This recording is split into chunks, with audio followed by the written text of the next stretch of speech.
So anything that automatically, when someone looks at that body of information, can steer them in the direction of who owns this data or who owns this information. So that is personal data. Okay, so anything that's able to identify you online.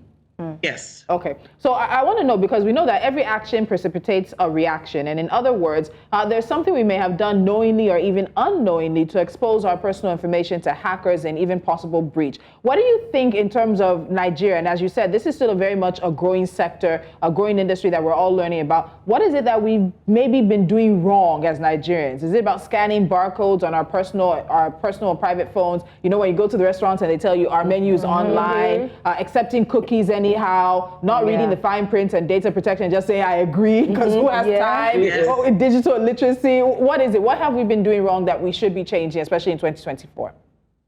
Okay, so I mean, first and foremost, it's very important for you to read the terms of use for the application or the website that you're going on.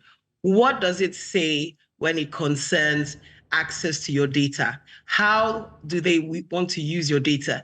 If they say to you they're collecting the information with respect to marketing, for a marketing exercise, it's possible that they have third-party, business partners who they may have to share that information with as well to basically continue that relationship with you. Is that information readily available on the website? Are you aware that your information is going to leave one platform, for example, and then be shared with a third party? Now, when you reference the barcodes is just one of those things that I have a major issue with, because there is a lot of data to show that, first and foremost, these barcodes are generated by organizations, meaning that there's someone at the back end who has access to this data. When you generate a barcode, that information is hosted somewhere. And that information can be made easily accessible to a third party who has maybe, ulterior motives or foul intentions.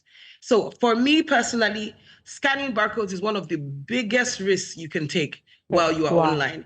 The information that is collected at that material time when you scan the barcode was probably because you wanted to have lunch at a restaurant and then check out the menu. But that data, that access to that information remains on your phone.